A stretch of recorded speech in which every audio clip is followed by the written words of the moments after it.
So here's how they line up. Second time of asking. Mika Abrahams on pole from Louis Sharp. Freddie Slater and Akil Alibi on row 2. Gabe Stilp, the leading rookie, he's on row 3 next to James Higgins. Fourth row, Jimmy Pizik, the Aussie, and Noah Lyle, fellow Aussie alongside. Then it's Jack Sherwood and Griffin Peebles, Kanato Lee, and Will McIntyre, championship leader on row 6. Gustav Johnson, the Rookie Cup leader, lines up alongside Dion Gowder. Then it's Deegan Fairclough, double race winner so far this season. Josh Erfin next to him. Alvis Rodella on row 9 with Dowie De Decker next to him. Row 10, Isaac Barashi and Pat Hoytzenroder. We saw Kai Darinani's car being low-loaded away, and the grid completed by Thomas Mills. Now there's a chance that Louis Sharp will creep closer to the record for the most number of podia in terms of race finish. At the moment, Luke Browning holds that record with 25 race podiums over his 2-year career in F4, and Louis Sharp has 23, so if he takes it to 24 here, he could potentially beat the record. You argue that he won't get 3 podiums at Brands because of the reverse grids, but with 2 he could. So if he gets a podium here and 2 more at Brands, he'll beat Luke Browning's record. Luke Browning did it in 55 races, and I think we worked out Sharp would have done 57 by the end of his career because he missed the first round last year. Yes, he did, yeah. But I think he missed a few at the start of last year, didn't he? And, came in quite late, but yeah, he's had a fantastic... He's got more podiums than Jamie Carroll. That's it. You can mention that to Jamie next time he's in the box. I know what the reply would be, and we can't use it on air. He's here, busy coaching Louis again, isn't he? Of course, yeah, and he'd be delighted, wouldn't he? Yeah, absolutely. And I think he's made a difference as well. Yeah, I think he's definitely been winning more, hasn't he, since it's been helping him. Yeah, and I think he also helped Maloney back in his days of F4. Yes. So, yeah, definitely a good coach in this category. Obviously, being an ex-champion and race winner himself, record holder, he gives some pretty good advice. You can't be a champion every year, but you can be a flipping good coach every year. Exactly. So that's something for Jamie to think about. So back to the race. Mika Abrahams and Louis Sharp on the front row of the grid. Freddie Slater, what can he do from 3rd position on the grid? Akil Alibi is in the outside of row 2 as we get ready for round 27 of the 2023 ROKiT F4 British Championship here at Donington Park. That is a great view of the field, ready to race here on the GP circuit at Donington. They're making them wait, and away they go. Abrahams was on the damp part of the circuit yesterday, and once again he's been bettered off the start by Louis Sharp. Sharp leads. Abrahams is in 2nd position. Oh, he's gone for the move though. He's dived down the inside of Sharp. He's made it stick. Great bit of driving for Abrahams. Oh, and now Freddie Slater's lost his wing. He went for the move. He's now gone for the lead, but I think he's lost his wing, so he's going to have a problem. He's got damage to his wing. He has. Really going to shove through crane of curves. He tucks up behind him, but how long is that going to last? Abrahams leads, then it is Slater in 2nd position. Gone. Off goes the wing. That's going to be game 8. He'll have seen that go. He'll know that he's got potential problems. And Louis Sharp needs to be careful here when he picks his moment. The pair of them don't take each other off. They don't. Freddie Slater, big shame that. I was hoping to see a battle for the lead between all 3 of those, possibly some more. But fair play. Mika Abrahams, who wasn't as quick off the start as we thought, got up through the gears and went back for it, Phil. That was really good stuff. It was a superb move, and he did make it stick in the end. As you can see now, Freddie Slater struggling for grip round the corners. Obviously, it'll still go just as quick down the straights, but every time he brakes, he's got to be a little bit careful not to lock up. He's doing well to keep them behind him, but I think that's, yeah, we've got McIntyre and Higgins there, who's, I mean, we've got Stilp in 3rd, so a great bit of racing from Stilp to get up to 3rd, but there's a few lockups as they break him for the hairpin, all get through it nicely. So, yeah, we are going to be seeing Slater, I'm sure, come into the pits, get a new front wing and go again. Yeah, it'd be lovely to see what he could do. We'd be hoping for a safe lock up from Noah Lyle there. Just on the inside of Jack Sherwood. In comes Freddie Slater into pit lane. Such a shame, but mark my words, this kid is going to be very quick wherever he races in single-seaters. Yeah, he certainly is, and you know, they're going to do a quick change there, get him back out. He might be able to set fastest lap of the race. They're not as easy as Formula 1 front noses to change, but they are pretty experienced at doing it. So let's see if they can get him out quickly. Lyle and Sherwood still side by side, still banging wheels there. That's not ideal, and now Sherwood's gone a little bit wide. He's going to end up losing his wing maybe, but no, it's very slippery out there. He needs to try and rejoin safely. But yeah, they were banging wheels from a few corners ago. Yeah, they were really getting stuck in and rejoining safely. Much easier said than done as they climb uphill towards Coppice again. and Sherwood is going to be out of the podium battle. More is the pity. CDR, Chris Dickman race, showing some really good form so far this weekend. As Sharp is putting pressure on the leader. Here they come, down into the fog of the S's, makes the move, looks on the inside, too far back. Abrahams was under pressure, has to straight line. He's gained a little bit of an advantage through doing that. Is he going to cede the lead? No, I think Stilp's going to try and go for the lead. He goes down the inside of both of them. Stilp's in the lead. Alibi is coming through now. Will Alibi get the lead? Now Abrahams runs a little bit wide. Louis Sharp down to 4th. Oh, super stuff. Gabe Stilp goes into... Is he going to get his first win here, Gabe Stilp? Abraham says no, locks up, gets him back. This track really lends itself to this Formula, Phil. This is amazing. This is almost like it's a wet race, the way that they're making moves on each other, and it's obviously quite slippery still. The tyres are cold. Look, as they're locking up at Alibi now, trying to go down the inside of Abrahams. Abrahams goes down the outside of Stilp. Abrahams goes round the outside. Stilp, you could see his crash helmet looking from side to side in his mirrors.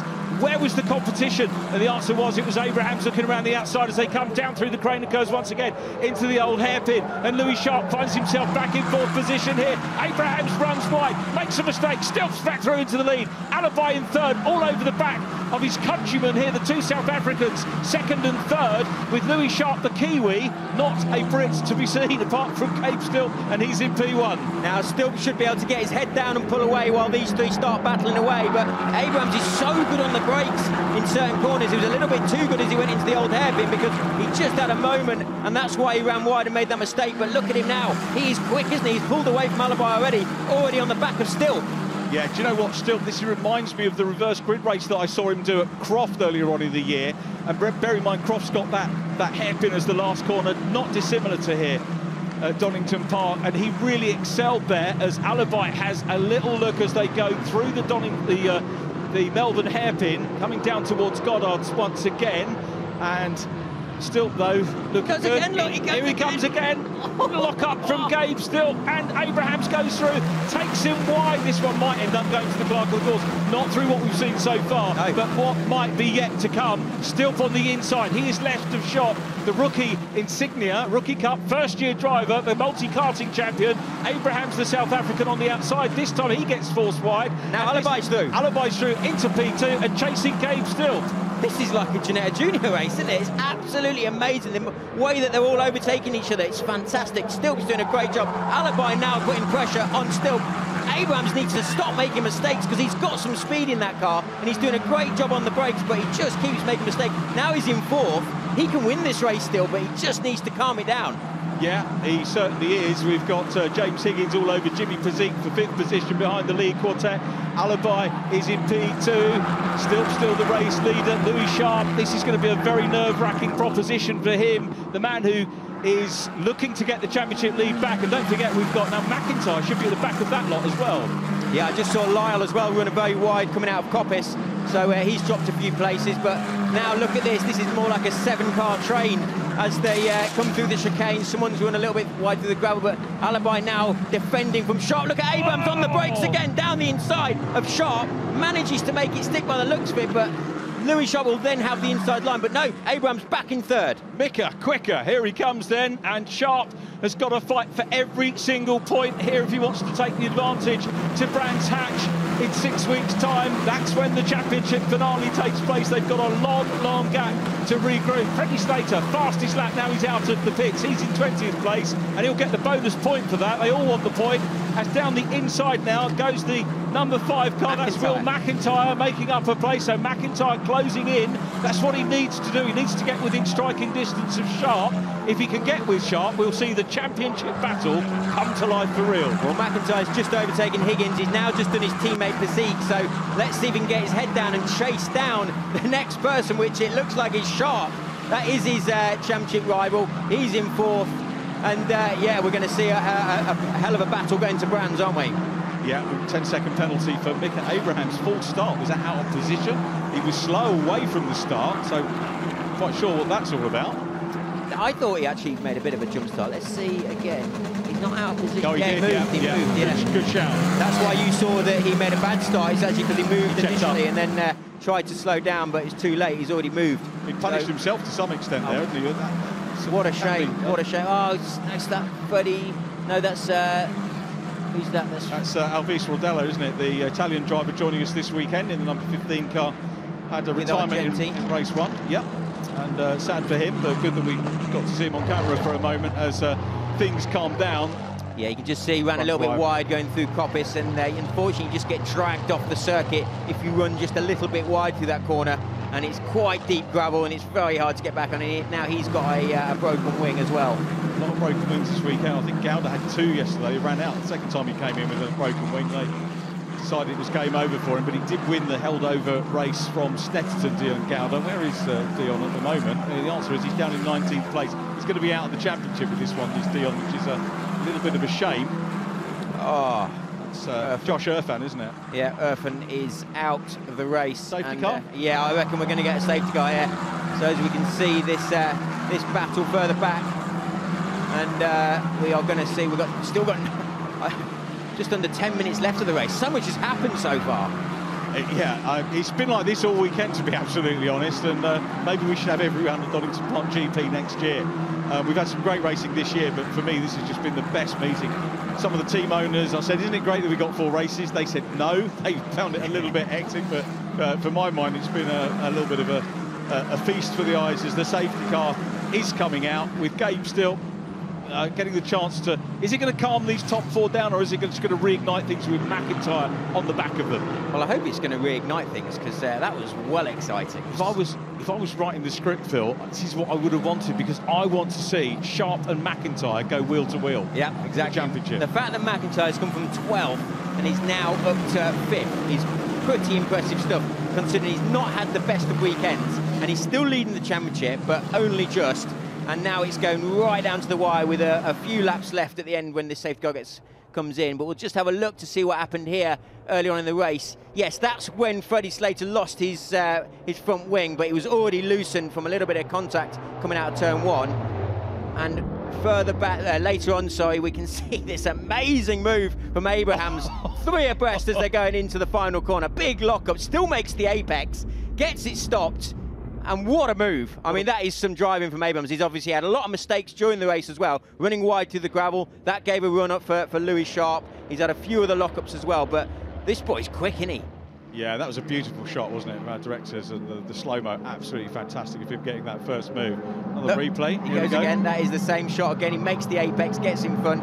That allows then still to get back through as he runs a little bit wide, but still in P2. But yeah, it's been superb. So yeah, like you said, Slater has got fastest lap. He got that front wing. He's not in a race. He's obviously on his own. He's now at the back of the field. He's past Gowda. I mean, Gowda's 4th in the championship. He was 3rd in the championship for a long time. And that shows you the quality of the field. It shows you how very quickly Freddie Slater has just settled in to this championship. As Scott and Kieran in the safety car just lead them around, hoping that they're going to calm things down. But yeah, I'm got to say I'm excited, but I'm a little bit nervous for the McIntyre Sharp battle and how this is going to pan out, because you called it. McIntyre has sided his way from a lowly grid position. He was not in sight of Louis Sharp coming into race 1 of this round and this one, and yet he's put himself up there. He probably could have closed up without the safety car, but that's given him a breather. It's allowed him to calm down, and he can get the mindset to think about what he can do about Louis Sharp out front. I did think you were brave saying that they usually stay where they are when in the final race of the weekend, when that race has been absolutely madness as from start to now. And yeah, we've still got under 7 minutes to go now, and hopefully the safety car's coming in soon. They've got that front wing. Hopefully they've recovered that car, and the lights are still on, so it looks like we are going to get another lap. So obviously safety first, but I'm pretty sure that after this lap we should see the safety car coming in the pits. They might switch the lights out on the loop. Well, we saw that in some earlier races today. So if they get the signal from race control in time, maybe Scott will just slow things down. I should say SS Scott Stringfellow, really, rather than SC for safety car. Yeah. Scott's been a good part of the paddock. Meant to catch up with him this weekend. I haven't had a chance to do that, which is a pity. But he's been doing it years now, hasn't he? He has. Used to watch him in Formula Ford and Formula 3. That's how old I am. So, and he was a good peddler. He still is a good peddler, very clearly, doing the job. Always leading, isn't he? He is always leading, yeah. So yeah, we are going to get that extra lap as they come down through the Craner curves. In terms of Donington Park over the years, have a guess which team's won the most races here. Not going to be a difficult guess, is it? Carlin. Yeah, Carlin. But I'll tell you what, JHR are closing in. Carlin have had 9 now. JHR have had 6 with Deegan Faircloth's win in the reverse grid round. A little bit of crowd surfing. Hello, Mum, we're on the box. Look at that, good to see. Talking about the drivers can actually see the screens as they drive round. I was chatting to Nathan Edwards, who won the mini race earlier on, and he was saying, oh, he's having trouble getting up, wasn't he? The lead that Nathan had, he said, yeah, I had a good lead. He said, but the one thing I noticed was I wasn't getting any coverage because he had a decent lead. That is the problem when you're leading races.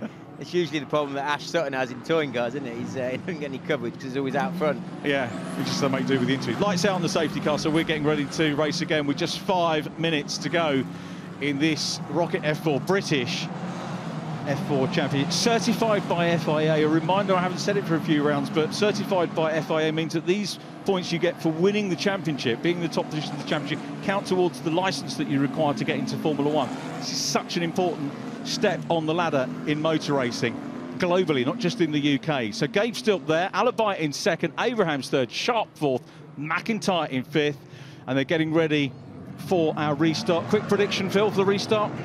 Well, I think Abrahams is still going to be looking quite racy. He doesn't really care that he's got a penalty. He's still going to want to get to the front. Oh, there's a lock-up, big lock-up there from the Virtuosi car of Alibi, and that's given Stilp a big run, but you can't overtake to the line, so he's going to have to tuck up behind him, Abrahams, and try and outbrake him going into the first corner. That's given Stilp a massive lead. Yeah, Gabe Stilp could be away for his first outright win. That's going to be fascinating to see. Abrahams goes on his favourite outside run. The two South Africans having a very, very good battle. Ultimately, I think Alibi getting caught out a little bit by Stilp there when he locked himself up going into Goddard's. So it's the battle for P2. Keep your eyes on the car, which is the fourth of the ones we're looking at. The championship leader at the moment, again by my maths.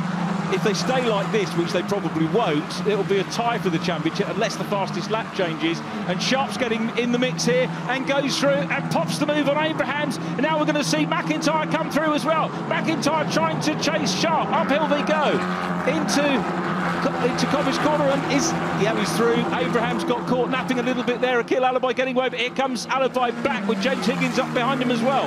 Yeah, Abrahams got a good run coming out of Coppice there, but it's not enough because McIntyre's got it covered. Now Louis Sharp needs to get his head down, try and pull away from McIntyre, but I can't see Abrahams staying where he is. He's made a couple of mistakes. He's still going, he's still on the move, he's still good on the brakes. So let's see. Oh, Higgins is trying to make a move on his teammate. So now Higgins has got past Abrahams. So Abrahams had a nightmare of a lap, lost places in about 2 corners. Very much so, Phil. Spot on calling. He's going to have another go. Looks to the outside here. James Higgins has got to defend now. So the two Fortec cars who have had great pace this weekend. It's been lovely to see Abrahams at the sharp end of things. Obviously, we've seen Higgins grab poles this year already and race wins, but it's still out front at the moment. Gabe Stilp in the number 7 car. Best result for him was second place in the reverse grid race at Croft. Issues there, very sadly, for Rodella, who we saw lose the front part of his wing. He is out. Is that a prone place? Is that, red flag? That's game over. That is, We're not going to see the showdown between Sharp and McIntyre because that will be it. And we will, we'll maybe see exactly what happened in a second. But that is a win for Stilp. Win for, and earned as well. Very much so, That is the, the typical approach for the rookie year. That maybe you grab a podium, maybe you grab a win in one of the reverse grid races, but get the outright one. Here is Rodella going off. Yeah, so he's at a moment going through the chicane, and he's gone through the gravel, he's spun, and I'm pretty sure he's maybe stalls it and can't get it run again, and that is not a place where you want the car to be stopped. He's managed to roll it away from the normal racing line as you come out of the chicane, but unfortunately it won't restart. He's had to jump out, and red flag. That is end of race. Yeah, a sensible decision by the race officials once again there, and there it is. But there's our winner, Gabe Stilp, multi-karting champion, first outright win. How good is it that it's come off the fastest off the front race? He had a P2 in the reverse at Croft, as I mentioned. He was quick there, and he earned that with a great move. He certainly did. He managed to stay out of trouble. But Alibi as well. Alibi with the Virtuosi team, they've finished second. So great result for him. And like you said, the two championship contenders, Sharp and McIntyre, both right with each other, finishing 3rd and 4th. That's a 3-point separation, isn't it, between 3rd and 4th? So does that mean that Sharp leads by a point? 1 point. Going to Brands, the last round, 1 point in it. Yeah, that sets us up nicely, doesn't it? So in theory, shouldn't be settled on the Saturday. but we'll probably cover that one anyway, as we do at the last round. These guys have got such a break to now to go away and rethink. The tension will build. Look at the marshals applauding the drivers on some fine racing, not just for that race, but all 4 races we've had from F4 so far this weekend, and it really does set us up nicely. It would be great if the 2 drivers went in tied on points, but a point gap's fantastic anyway. Yeah, exactly. No, it's going to be fantastic to see. And I think if your maths are right, I think the other 2 are out of it now, finishing further back. That was Fairclough and Gowder. So, yeah, I think you're right. It's a 2-horse race. It looks that way. Podium, of course, there for Louis Sharp means that he has 24 podiums, 1 shy of Luke Browning's record in the Formula. So that record could go when we get to Brands Hatch. Not that he'll be too worried about that, but obviously our statistician's quite keen on that to look at and to compare drivers from different years as well, which is quite a good thing to do. There is our winner. Gabe Still takes his maiden win in the F4 British Championship. And we'll have a word with him in just a few minutes. Stay with us.